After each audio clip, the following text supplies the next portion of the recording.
in my DJ bag is nothing too surprising or interesting. I have a Tractor Control S4, and after like a couple days on the road, a bunch of dirty clothes. If you guys are super interested, I can show you what brand of deodorant I use. Old Spice After Hours, because everything interesting happens at night. I noticed you have a S4 in there. What initially led you to get that?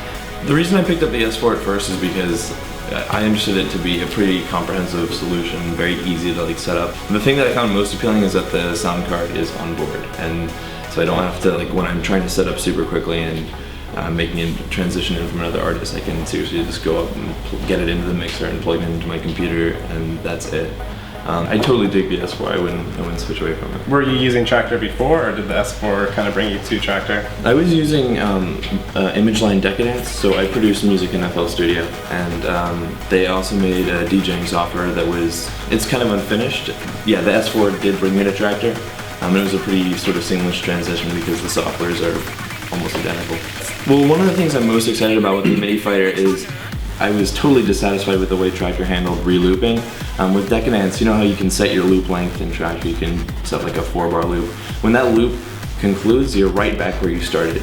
And the MIDI Fighter will allow me to do basically exactly that by making use of Tractor's Beat Masher function, and that is going to be something I'm just like immensely grateful for. The other thing that I'm really excited about with the MIDI Fighter is that like when I'm performing live, I find that there's often cases, and it's a symptom of digital DJing, I have almost nothing to do. And this is, I think, gonna allow me to give me something to do by putting some really awesome, usable, and seamless, and you know, effortless sounding fills in my songs without having to, you know, really worry about is it gonna sound good, because the presets they really nailed it.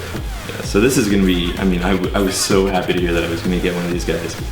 Are there any final things you'd like to say, or any tips for budding producers, DJs that you'd like to tell the world? I mean, the thing I typically throw out is like, the advice I give to up and coming producers or new producers is just like, they'll ask me like how do you do your mastering, or like, you know, what synths are you using, and I try to, you know, let them know that it's not really about that. It's mostly about just like working really, really hard and busting your ass and like putting a preposterous amount of hours into details people aren't going to notice at first.